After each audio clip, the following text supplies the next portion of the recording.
जी, जिस तरह से आप देख सकते हैं कि इस वक्त डकी भाई को जो है 19 दिन के रिमांड के बाद दोबारा से जो है वो जिला कचहरी लाहौर में पेश किया जा रहा है।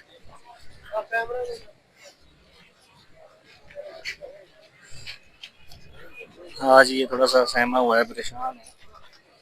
अभी अदालत में पेशी होगी। अब देखना ये है कि इसका मजीद जो है वो इसको रिमांड पे दिया जाएगा या फिर जुडिशल कर दिया जाएगा। बिल्कुल खामोश है। 19 दिन के रिमांड के बाद आज इसको जो है ना दोबारा जो है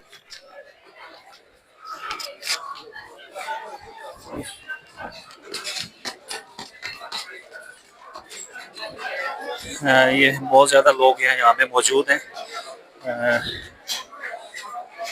तकरीबन इसको अभी 12 बजे जो है वो अदालत में लाया जा रहा है।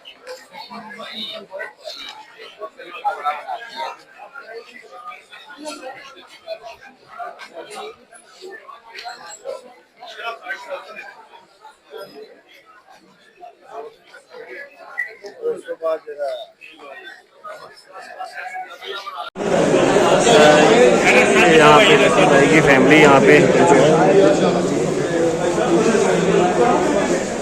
डकी की और डकी भाई की उनकी अहलिया रुत कोई भी यहाँ पे मौजूद है।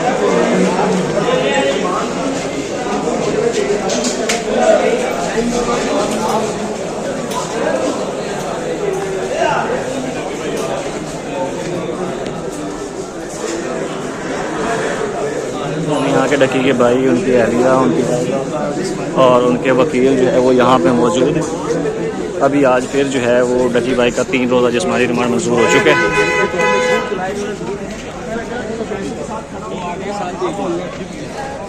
वो आगे साथ भी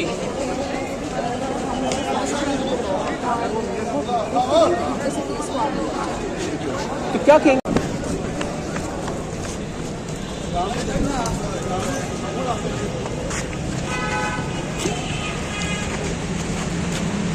इस वक्त डकी भाई को जो है वो जिस्मानी रिमांड मंजूर होने के बाद वापस लेके जाया जा रहा है। NCCI के एहलकार जो हैं वो उनको पकड़े हुए हैं। वो इस वक्त बार बार आगे पीछे हो रहे हैं। उनको शदीद परेशानी की हालत में,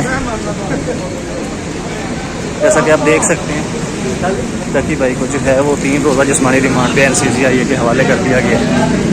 डिसीजन है उस पर मैं जैसे पहले भी कर चुका हूँ कि हम कमेंट करना नहीं चाहते, लेकिन सिर्फ बात ये है कि आज जो IO साहब ने अपनी एप्लीकेशन लिखे दी थी उसमें कुछ भी नया नहीं था जो कि पहली एप्लीकेशन को लेकर आते हैं।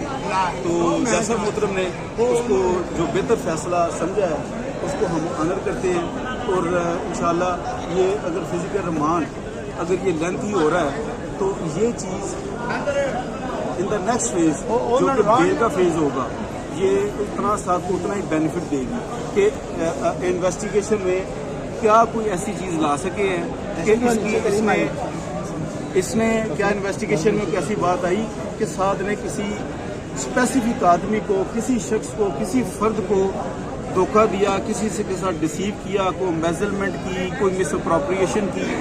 ये सारी चीज़ें इन्वेस्टिगेशन का जितना कोई लंबा मौका मिल रहा है ये उतना ही साथ के लिए जो नेक्स्ट फेज होगा ट्रायल का या बेल का ये इंशाल्लाह उसके लिए बेनिफिशियल होगा। अच्छा सर, मोबाइल, लैपटॉप, हर चीज़ इनके पास मौजूद है। अभी क्या निकालना क्या चाह रहे हैं साथ से, पीछे क्या रह गया? मैं यही तो चीज़ हमने आपके सामने कोर्ट के सामने इन डिटेल जो इनके पिछली एप्लीकेशन थी रिमांड की, एक एक एप्लीकेशन को 1 by 1 मैंने सामने रखा है। बिल्कुल ऐसी है कि ये पहली 19 को ये एप्लीकेशन में ये रिक्वेस्ट थी, 23 को ये थी, 28 को ये थी, ठीक है, लास्ट रिमांड पे ये थी। और आज की जो एप्लीकेशन थी उसमें पिछली एप्लीकेशन से एक लफ्ज भी, एक नई चीज़ नहीं थी वहाँ। लास्ट मामला का जिक्र हुआ है वो क्या है, जरा बताइए। नहीं, वो उन्होंने यही डिस्कस किया जो कि ऑलरेडी इनके हम कुछ हाई ऑफिशियल सोशल मीडिया पे आपके इलम में वो बात कर रहे हैं कि ये शायद एंटी मनी लॉन्ड्रिंग की कोई इंक्वायरी इन्होंने आगाज़ किया है। वही उन्होंने इतनी सर उस्मान भाई ये बताइएगा, ये जो एंट्री मनी लॉन्ड्रिंग की बात आप कर रहे हैं, क्या इस हवाले से कोई इंक्वायरी नोटिस आया है साथ को या फैमिली को कि हम ये इंक्वायरी शुरू कर दिए साथ के अगेंस्ट? करता हूँ पहले जो बात की है, देखिए उन्होंने IO साहब ने ये इतनी बात की है कि जी वो एंटी मनी लॉन्ड्रिंग का जी हम कुछ इंक्वायरी कर रही है। वो हमने ऑनरेबल कोर्ट को ये असिस्ट किया जो लॉफुल बात है कि यहाँ पे ये वाले रिमांड में सिर्फ और सिर्फ इस FIR की बात हो सकती है, इस FIR के अगेंस्ट रिमांड किया जा सकता है। इसके कोई भी कोई फर्दर इन्वेस्टिगेशन है, कोई फर्दर FIR है, फर्दर इंक्वायरी है, उसका इसके रिमांड के साथ कभी भी कोई तल्लक वास्ता नहीं हो सकता। ये लॉफुल बात है, लीगल बात है। ये तो बल्कि उन्होंने खुद ये कंसीडरी स्टेटमेंट दे दी कि बेसिकली इस FIR को, इस फिजिकल रिमांड को यूज किया जा रहा है किसी अदरवाइज किसी अपने फर्दर प्रोसीडिंग के लिए या मकसद के लिए, जो कि हमारी लीगल अंडरस्टैंडिंग ये है कि जो कि लीगली जस्टिफाइड नहीं है। रही बात नोटिस की, तो अभी तक हमें कोई नोटिस, लीगल नोटिस प्रॉपर्ली वसूल नहीं। सर लास्ट रिमांड के ऊपर डकी ने कुछ स्टेटमेंट दी थी अदालत में कि मुझे अदारों पे यकीन है, जो निकालना है वो निकाल लें मजीद स्टेटमेंट के लिए। उसके बाद मजीद रिमांड बनता था। यही बात हमने आज ऑनरेबल कोर्ट को बेसिस किया कि उनको कि साथ ने विद बोनाफाइड इंटेंशन एक मुस्बत सोच से, जब ये रिपीटेडली इनकी रिक्वेस्ट देख के, तो उसने वॉलंटेरीली विद हिज ओन चॉइस उसने ऑनरेबल कोर्ट के सामने अपने आप को सरेंडर किया कि सर जो फर्दर मुझसे ये अगर कुछ चाहते हैं तो I am ready to cooperate with them. और यही तो हमने ऑनरेबल कोर्ट को इसी पॉइंट पे एम्फसाइज किया कि इसके बाद ये फर्दर अगर रिमांड सीख कर रहे हैं तो उसका मकसद इस FIR की इन्वेस्टिगेशन नहीं हो सकता। उस्मान साहब ये बताएं कि आप अरसा दराज से ऐसे केसेस कवर करते डील करते आ रहे हैं, आपने क्या देखा है इतने अरसे में कि क्या इस तरह के केसेस में इतना लंबा रिमांड किसी एक्यूज का होता है? देखिए, मैं इसमें थोड़ा सर्च करूंगा कि ये अनडोटली एक्सेप्शनल है, नंबर 1। नंबर 2 ये है कि शायद मेरी स्पेकुलेशन में वर्ड यूज़ करूंगा कि जितना इस केस को एक हाईलाइट हो चुका है इलेक्ट्रॉनिक मीडिया, सोशल मीडिया, इस चीज़ का इन्फ्लुएंस शायद जहाँ से हमें रिमांड को डिनाई होना था, शायद वहाँ पे भी इस चीज़ का इन्फ्लुएंस हो रहा है परहैप्स।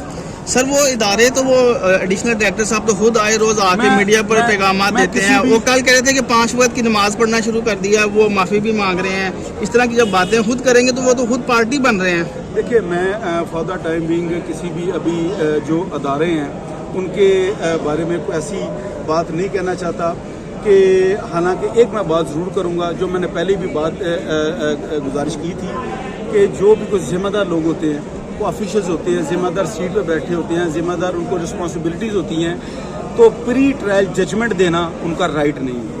सर ऐसी कौन सी चीज है जो डकी भाई से निकल नहीं रही है? 19 दिन का रिमांड पहले भी हुआ है, 3 दिन का आज भी हो गया है। क्या चीज इदारे निकाल रहे हैं? कौन सी ऐसी मनी ट्रेल है, मनी लॉन्ड्रिंग है, कौन सी ऐसी डिवाइसेज है, कौन से ऐसे मोबाइल है जो अभी तक 19 दिन तक उससे जो है वो बरामद नहीं हो सके? This is the exactly question जो आपने अभी रेज किया है, यही क्वेश्चन है। क्वेश्चन वो ले लें, ये की जा रही थी और ये भी अफवाहें थी कि शायद आज 3 दिन का रिमांड या 2 दिन का रिमांड उनको मिल जाएगा, और वही हुआ, उनको 3 दिन का रिमांड मिल गया। गुजारिश ये है कि देखिए, मैंने जैसे अर्ज किया कि कोर्ट ऑर्डर को के बारे में मैं मीडिया पे खड़ा होकर कोई स्टेटमेंट दूं तो वो शायद मुनासिब नहीं होगा। ये मेरा प्रोफेशन, जो मेरी लीगल बाउंड्री है, वो मुझे इजाज़त नहीं देती। लेकिन मैंने जैसे प्रेयर्स किया कि शायद इस केस ने जितनी हाइप ली हुई है उसका इन्फ्लुएंसेस शायद हों। लेकिन और रही बात जो मेरे अभी भाई ने बात की कि क्या कोई नई चीज़ है, यही हमने इन डिटेल आर्गूमेंट्स में ये ऑनरेबल कोर्ट को कोशिश किया था कि ईच एंड एवरीथिंग उसकी थ्रेशोल्ड कर ली है। वो चीज़ें वो इन्वेस्टिगेट कर रहे हैं जो कि इस FIR के रिलेटेड नहीं है। कोई एक सिंगल चीज़ फर्दर रिकवरी के लिए, इन्वेस्टिगेशन के लिए रिक्वायर्ड नहीं है। सर मुझे बताइएगा, डक्की ने टोटल 3 वकील चेंज किए, पहले जैन साहब थे, उसके बाद अब्दुलरहमान रांझा साहब थे। क्या इस वजह से डिले हुआ है कि बार बार रिमांड लिया जा रहा है? नहीं, दिस इज नॉट, ये बिल्कुल मतलब कि वकील बदलने की वजह से भी जो चीज़ें डिले हुई हैं। मैं आपकी बात, आपने क्वेश्चन किया, मुझे उसका आंसर दे लेने दें। मैंने पहले भी अर्ज की थी, जो मुझसे पहले मेरे जो लर्नर रिस्पेक्टेड ब्रदर इस केस को कर रहे थे हैंडल, बड़े लीगल एक्सपर्ट लोग हैं, बड़े अच्छे लॉ ऑफिसर्स हैं, उन्होंने बेस्ट एफर्ट्स इस केस में की। ये उसके बाद क्लाइंट की चॉइस होती है कि वो किसको लेके चलने। तो दूसरा जैसे मैंने किया था कि मैं ऑलरेडी 7 के केसेस को लेके चल रहा था और नॉन अवेलेबिलिटी में उन दूसरों पे बेसिस किया। तो ये बातें, मैं आप कोर्ट रिपोर्टर हैं, आप यू नो वेरी वेल कि रिमांड के लिए कौन सी चीज़ें असरअंदाज होती हैं, कौन सी नहीं होती। अच्छा सर, ये आखिरी क्वेश्चन ये बताइएगा कि आप कुछ कहना चाहेंगे? आप कुछ कहना चाहेंगे उस केस के हवाले से? आप भी इसमें, आपने भी अपनी जमानत हुई है, आप भी FI में पेश हुई थी, क्या कहा? आपसे क्या इन्वेस्टिगेशन की गई? उनका मैटर अंडर इन्वेस्टिगेशन है, प्लीज उनसे कुछ स्टेटमेंट लेना मुनासिब नहीं है। वो अपनी स्टेटमेंट एजेंसी को दीजिए। आप कुछ कहेंगे? आप कुछ कहना